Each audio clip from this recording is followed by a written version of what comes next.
हुकूमत के खिलाफ महंगाई मार्च पूरी कुव्वत के साथ होगा। तमाम जमातों ने महंगाई मार्च में शिरकत की हामी भरी है। सरबराह पीडीएम मौलाना फजल रहमान का कहना है, नाजायज और नाअहल हुकूमत ने मुल्क की मईशत को तबाह कर दिया।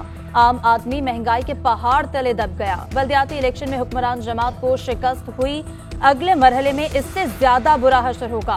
कौम साबित करेगी कि पिछले इलेक्शन में उनकी जीत जाली थी। जेयूआई को वोट मिलना भी ऑपोजिशन की फतह है। कहा, पीपल्स पार्टी को कभी अपना मुखालिफ नहीं समझा। पीपल्स पार्टी और एएनपी की सोच पीडीएम जैसी है। नवाज शरीफ की वापसी के जामन बनने वाले शहबाज शरीफ नई मुश्किल में। हुकूमत ने शहबाज शरीफ के खिलाफ अदालत जाने का ऐलान कर दिया। फवाद चौधरी कहते हैं, शहबाज शरीफ ने भाई को 4 हफ्तों में लाने की जमानत दी थी, लेकिन नाकाम हुए। अदालत को अज खुद नोटिस लेना चाहिए था। वज़ीर आज़म ने अटॉर्नी जनरल को हिदायत दी हैं। अब मामला लाहौर हाई कोर्ट जाएगा। मीडिया से गुफ्तगू में मजीद कहा कि इत्तेहादी साथ हैं, मिनी बजट मंजूर करवा लेंगे। महंगाई आलमी मार्केट की वजह से है। निजी कंपनीज का कारोबार चल रहा है। वो अपने मुलाजमीन की तनख्वाह बढ़ाएं। हर चीज़ की जिम्मेदारी हुकूमत पे मत डालें।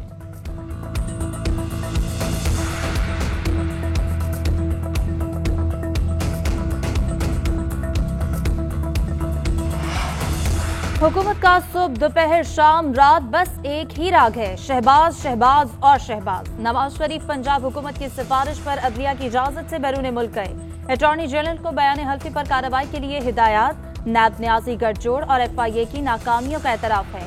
मरियम औरंगजेब का फवाद चौधरी के बयान पर रद्द अमल। कहा, शहबाज शरीफ के खिलाफ इमरान खान का कोई इल्जाम साबित नहीं हुआ, इसलिए मजीद घटिया और छोटी हरकतों पर उतर आए हैं। खान साहब अटॉर्नी जनरल को आटा, चीनी, बिजली, गैस, दवाई चोरों के खिलाफ कार्रवाई का हुक्म दे। करप्शन, मनी लॉन्ड्रिंग और अवाम पर महंगाई का जुल्म करने वालों के खिलाफ कार्रवाई का हुक्म दे।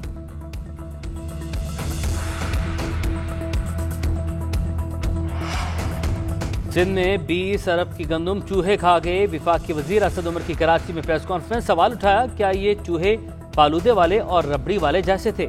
नैब चेयरमैन ने 20 अरब गंदम का राज फाश कर दिया। सिंध में ज़रूरत से ज़्यादा गंदम पैदा होती है। पंजाब की निस्बत सिंध में आटे की कीमत ज़्यादा है। चूहों की गंदम खाने पर कौमी असम्बली में आवाज़ उठाएंगे। गंदम के मामले पर कानूनी जंग भी लड़ी जाएगी। सिंध हुकूमत को कौन सा कानून वैक्सीन खरीदने से रोकता है?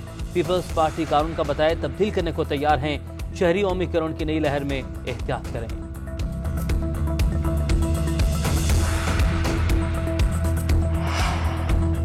इमरान खान जिसके चीफ पोलिंग एजेंट थे, उसके दौर में गंदम चोरी हुई। सिंध हुकूमत ने गंदम चोरी करने वाले चूहे पकड़े। वजीर इत्तलात सिंध सईद गनी का असद उमर की प्रेस कॉन्फ्रेंस पर रद्द अमल। कहा, गंदम चोरी का नोटिस पीपल्स पार्टी के वजीर ने लिया था। सिंध हुकूमत ने नैब को तहकीकात के लिए लिखा। बोले, एक चूहा कोरोना फंड के 40 अरब रुपए खा गया है। उस चूहे ने LNG खरीदारी में कौम के 600 अरब रुपए चोरी किए।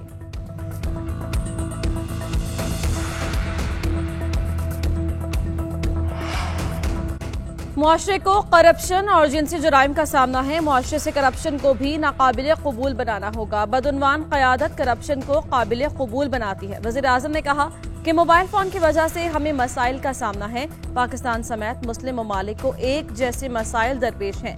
जिनसी जराइम में तेज़ी से इजाफा हो रहा है। ज़्यादती के वाक़यात के खिलाफ हमें लड़ना होगा।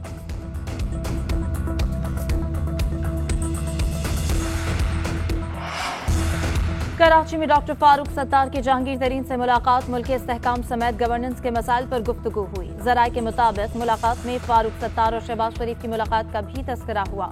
मसाइल के हल के लिए कौमी एजेंडा बनाने और साथ चलने पर इत्तेफाक हुआ। फारूक सत्तार ने कहा, हर फोरम, हर जगह किसी के साथ भी मिलने और बात करने के लिए तैयार हूँ। मुस्तकबिल में भी मुलाकातों का सिलसिला जारी रहेगा। जहांगीर तरीन ने कहा कि सिंध, खुसूसन कराची की हालत देखकर अफसोस होता है। मुआशी मसाइल बढ़ते जा रहे हैं। सबको हाथ आगे बढ़ाकर चलना होगा। मुल्की सियासत में हलचल। चेयरमैन पीपल्स पार्टी बिलावल भुट्टो अगले हफ्ते लाहौर में डेरे डालेंगे। बिलावल भुट्टो ने बुध को लाहौर में पार्टी रहनुमाओं का इजलास तलब कर लिया। इजलास में पीपल्स पार्टी पंजाब के अहम रहनुमा शरीक होंगे। सूबे में बल्दियाती इंतखाबात की हिकमत अमली पर तबादला ख्याल होगा।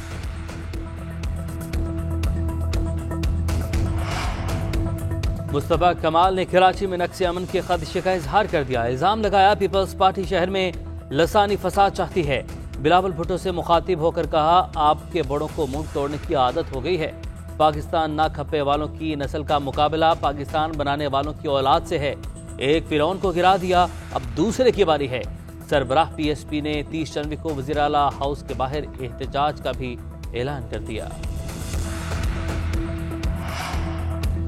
ماضی میں کسی نے ڈیم بنانے پر توجہ نہیں دی، موجودہ حکومت 10 ڈیمز بنا رہی ہے۔ نواز شریف حکومت نے مہنگے بجلی گھر لگائے، وزیر مملکت برائے اطلاعات فاروق حبیب کا فیصل آباد میں تقریب سے خطاب۔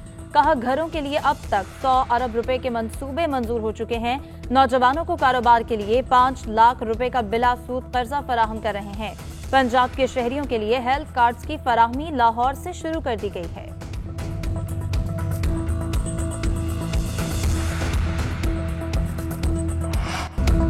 ملک میں مہنگائی کا راج، شہری پریشان، گھی، دالیں، انڈے، چکن سمیت مختلف اشیاء کے نرخ آسمان پر، غریب آدمی کے لیے راشن لینا بھی مشکل۔ ادھر ترجمان وزارت خزانہ مزمل اسلم کا ملک میں مہنگائی کم ہونے کا دعویٰ۔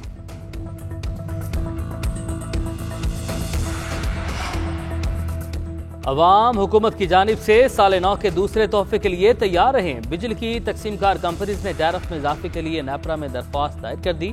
منظوری کی صورت میں صارفین پر 17 ارب روپے کا اضافی بوجھ پڑے گا۔ اضافہ کیپیسٹی چارجز اور ترسیلی نقصانات کی مد میں کیا جائے گا۔ نیپرا پاور ڈویژن کی درخواست پر سماعت 12 جنوری کو ہوگی۔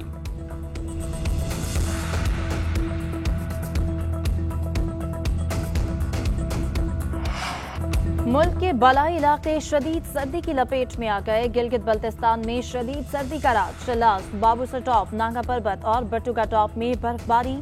شدید سردی کے باعث لوگ گھروں میں محصور۔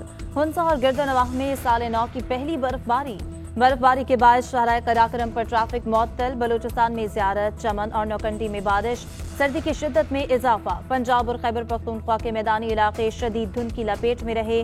موٹر وے کو مختلف مقامات پر ٹریفک کے لیے بند کرنا پڑا۔ محکمہ موسمیات کی کل سے ملک کے مختلف علاقوں میں بارشوں کی پیش گوئی۔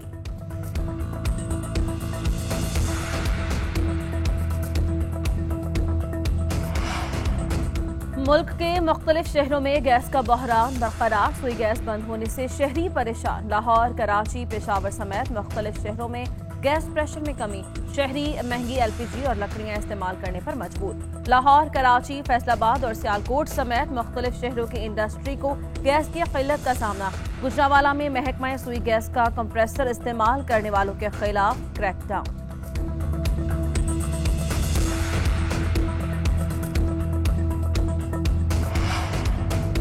کراچی کے طارق روڈ کے پارک پر 10 دکانیں گرا دی گئیں۔ آپریشن سپریم کورٹ کے حکم پر دلکشا پارک پر قائم تجاوزات کے خلاف کیا گیا۔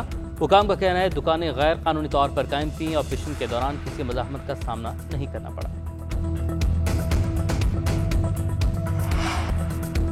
کپتان قومی کرکٹ ٹیم بابر اعظم کا یتیم خانہ کا دورہ۔ بابر اعظم نے یتیم خانہ میں موجود بچوں کے ساتھ کرکٹ کھیلی۔ بچوں میں اپنی دستخط شدہ بالز بھی تقسیم کی۔ بابر اعظم نے کہا کہ یہ تمام بچے بہت خوش اور اپنی زندگی میں کچھ کرنا چاہتے ہیں۔